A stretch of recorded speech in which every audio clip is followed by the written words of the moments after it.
Hello रायजो राजा नोंथांमोनखौ आंनि गोदान भिडिअ बयखौ बरायहरनाय थाबाय। दा बे समाव रायजो राजा नोंथांमोन जे बे भिडिअनि गेजेरजों नोंथांमोना सैथो बाथ्राखौ मोनथिनो मोनगोन जे जोंहा दा ससियेल मिडियाआव गोबां गोसारगासिनो दं। रसमा ब्रह्म बे फेसबुकनि एक्ट्रेस, बिथाङा एलबामबो गादों गोबां आरो कमेडियान गायो। बिथाङाहाय कमेडियान भिडिअ मोजां मोजां रिल्स बानायो, बर' रायजो राजाफोरजों सापर्ट खालामजायो आरो बेहा गोबां 1 लाखनिबो बांसिन 2 लाख जाथारसै 1,60,000नि बारा दा बेहा फलोवार्स दं। नोंथांमोन दा साननानै नायोबा नोंथांमोन जोंनि रायजो राजा बिथांमोना बेखौ सापर्ट खालामहरबाय मोजां मोननानै। बिथांनि भिडिअ बानायनायफोरखौ बिथाङा मोजां मतन भिडिअ बानायोमोन बा रायजो राजाफोरखौ एट्रेक्टिभ गोसो बोनो हानाय, रायजो राजाफोरखौ मिनिहोनो हानाय, गोसो खुसि खालामनो हानाय मोजां मोजां भिडिअ बानायोमोन। दा बेखौ दोनथ'नानै नोंथांमोन दा रसमा ब्रह्मआ खारबायनो। दा मानि थाखाय खारखो नोंथांमोन सैथो बाथ्राखौ दिनैनि गेजेरजों मोनथिलांगासिनो दं। आरो हौवाया सोर हौवाजों खारखो, मानो बेबायदि खारखो, गावनि फिसाखौ गारनानै बोरै बिदि खारनो हाखो, गावनि 9 बोसोर 10 बोसोरनि उन्दै फिसाजोखौ बोरै गारनानै खारनो हाखो। सिगां समाव गावनि फिसाजो उन्दैखौनो लानानै रिल्स बानायोमोन, भिडिअ बानायना हगारोमोन। दा सैथो बाथ्राया नैबे नोंथांमोन दा सासे हौवा दङनो बेहा, गाव शुटिं खालामफाग्रा ना मा खालामफाग्रा बिसोर गावसोरसो मोनथियो। दा नैबे सैथो बाथ्रा जे नोंथांमोना नैबेखौ नायनो हागोन। दा बिथांनि नामानो जाहैबाय राजिब। बे राजिबजों बिथांमोना माबा मोनसे सोमोन्दो दं। दा गोबां मानसिफ्रानो बेखौ मोनथियो, जायगानि सुबुंनि मानसिफ्रा बेखौ मोनथियो। दा सासे सुबुङा रसमा ब्रह्मजों मोनसे कमेडि कमेन्ट गेलेहरनायावहाय दा नैबे राजिबाहाय मोनसे गाज्रियै रिप्लाइ हरदों जाहैदों। दा लोगो हिसाबै जकिङै कमेन्ट हरदोंमोन। दा हाबसननानै राजिबा गाज्रियै कमेन्ट हरबाय। दा बेवहायनो मोनथिनो मोनदों जाहैदों बे मानसियाबो। दा थारैनो नोंथांमोन साननो गोनां बाथ्राया नैबेसो जे जोंनि बर' समाजाव दा फेसबुकजों सेलेब्रिटि जानाय गासिबो सुबुंफ्रानो दा बेफोरबायदि लामाजों आगान सुरगासिनो दं। सोरनिबा संसारा दंस' जानाय, गारनानै खारनाय, सोरजोंबा जुलि जाहैनाय, दा बेफोर कमनसै नोंथांमोन। साननो गोनां बाथ्रा जों गोबां नुनो मोनो। जेरै जों एनिथिं एमजे बिथांमोनाबो दा गारलायनानै दङ प्रितिजों एमजेजों। जों बाद बाखिखौ आरो बुंनो नांला, गोबां दङ। आरो दा नै रसमा ब्रह्म बिथाङाहाय गावनि फिसायखौ गारनानै दा खारबाय। जाहोना मा? गुबुन हौवा मोजां मोननानै खारलांबाय।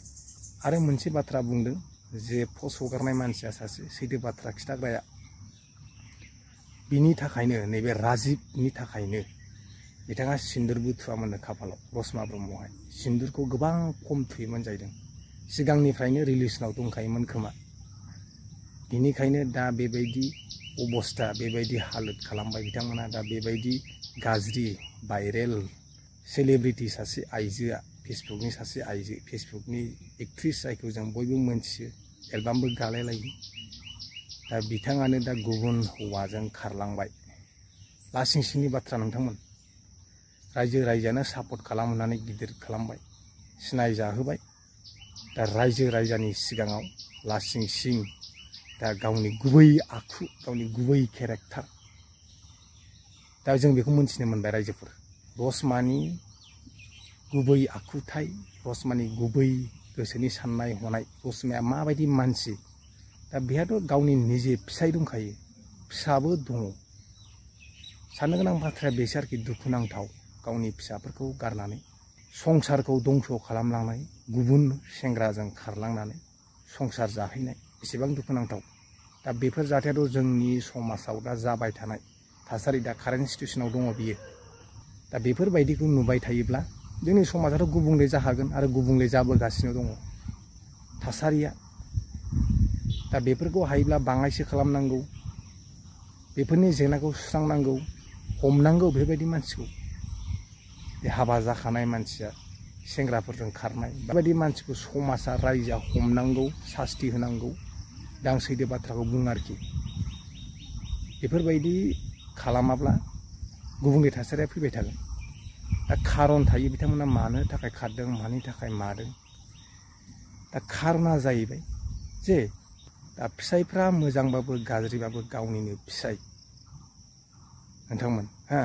दा मेन खोथायानो जाहैबाय दा बिसि बा बिमा माहारियासो फिसाइफोरखौ अननाय देखायनांगौ, फिसाइफोरजों मोजां रिलेसनाव थानांगौ, मोजां जा गाज्रि जा फिसाइफोरखौ सिबिनांगौ, खुलुमनांगौ।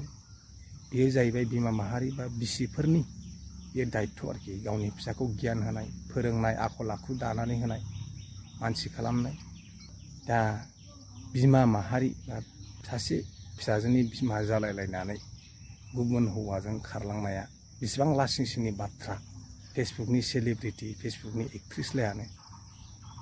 दा रायजो राजा नोंथांमोना मा सान्दों? बेफोरबायदि सुबुं जाय रायजो राजाफोरनि सापर्टजोंनो बेसेबां गोजौआव दावगालांबायमोन, दा दिनै सानसे साननैनि थाखायनो गावनि मान सन्मान, गावनि गुबै केरेक्टार, गावनि गुबै आखुखौहाय दिन्थिनानै लाबाय।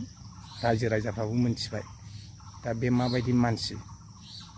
मोजां मानसिबाथ' खारनाय नङामोन, दुखु खस्थ'बाबो संसारखौ थैजासिम जालांगौमोन। दा मानसि मोजांनि साननायफ्रा बेनो आरोखि। मानसि मोजांनि साननाय, बुजिनो गोरों हिन्जाव, बुजिनो गोरों बिमा माहारिनि साननायफ्रा दुखु खस्थ'खौ सहायनानैबाबो रायजो जायो। गोबां नुबोबाय जों, गोबां नुबोबाय। फिसाइफ्रा बुबाबो दुखु खस्थ'खौ सहायनानै रायजो जायो, गावनि फिसाखौ नागारना खारा। 9 दान गावनि उदैयाव लानानै जोनोम होनाय फिसाखौ गारनानै खारनाया असम्भब नङा आरोखि, गोरलै नङा। अननाय फैनांगोन, अननाया थाथारनांगोन बे बिमानाव। दा जुदि अननाय गैयालासे गारनानै खारबाय, बे हिन्जावा मोजां नंखाया आरोखि। बे हिन्जावनि आखुथाय केरेक्टार मोजां नंखाया। जास्ट बियो सानसे साननैनि थाखाय ससियेल मिडियाआवहाय सेलिब्रिटि जानो थाखाय, मोजां दिन्थिफ्लानो थाखाय मोजां मोजां पस्ट, मोजां मोजां कमेडि दा बेफोरबायदि हगारदोंमोन खोमा। साननो गोनां बाथ्रा आरोखि बेफोरबायदि गावनि आंगो फिसाजो उन्दै आरो गावनि फिसाइ दुखु खस्थ'जोंबाबो सोलिलांनांगौ। दा बेबायदि गारनानै खारलांनाय गुबुन हौवाजों जोंनि समाजाथ' जागासिनो दं। लासिं सिंनि बाथ्रा। आरो रायजो राजाफ्रा बेबायदि मानसिखौ माब्लाबाबो सापर्ट होखाया। दा रायजो राजा नोंथांमोना मा सान्दों? नोंथांमोननि साननायखौ कमेन्टआव फोरमायहर। जे रसना ब्रह्मआ सासे सेलिब्रिटि, फेसबुकनि एक्ट्रिसमोन, बयबो मोनथियो, बयबो सिनायो बिथांखौ बयबो मोजां मोनो। आरो बयनिबो सापर्टजों दा बिसिम बिथाङा दावगालांनो हादों, बे स्टेजसिम बयनिबो सापर्टजों। दिनै गावनि न'खरखौ सिलिंखार खालामलांबाय, गुबुन हौवाजों दोनखारलांबाय। राजिब होननायजोंहाय एलबाम गाबायबो बिथाङा। एलबाम गाखांनायनि उनाव दा दोनखारलांनाय दा खोनाबायबो। दा एलबाम गादों नङा होमबा? दा एलबाम गानायनि सिटुवेसनाव मारै फैनाय? दा फेसबुकाव भिडिअ बानाय रिल्स बानाय फेमास जानानै रायजो राजाफ्रा मोजां मोननानै सापर्ट होनानैसो बेबोथ' एलबाम गानो मोनबाय, बा माबा मोनसे शुटिं खालामनो मोनबाय। सोरबा इनभाइट खालामबाय बिथांखौहाय एक्ट्रिस खालामनो। दा एक्ट्रिस खालामखांनायनि उनाव दा गोजौ जानायखाय, देरनायखाय, दावगाहांनायखाय गोसोआ सोलायबाय। दा रायजो राजा नोंथांमोना आं बिदिखौ बारा गोबाव लाबोनो सानाखै। नोंथांमोना कमेन्टआव फोरमायहरल' नोंथांमोननि साननायखौ। दा रायजो राजा नोंथांमोन, आं नैबे मोनसे बाथ्राखौ बुंबावनो सानदों जे बिसि आरो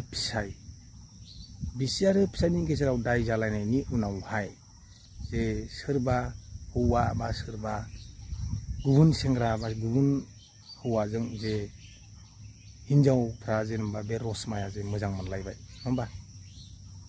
दा साप'ज आं बयखौबो बुंगोन जे गोरोन्थिया हिन्जावफोरनिनो बांसिन जायो। मानो होनोब्ला हिन्जाव माहारियासो कन्ट्रलाव थानांगौ। ओंखामखौ खुरनानै होबासो जागोन नङा होमबा? हौवाफ्राथ' मानो लायो होनोबा, जेरै हिन्जावानो ओंखामखौ खुरना होखाबायबा, हिन्जावानो राजि जाखाबायबा, हौवाया मानो लाया होननो? दा गुबै बाथ्राया बेनो,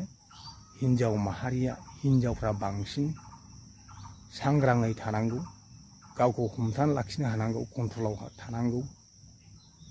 जे बेफोरबायदि खामानि, बेफोरबायदि हाबा मावनो नाङा, गावनि न'खरखौ सिलिंखार खालामलांनाय।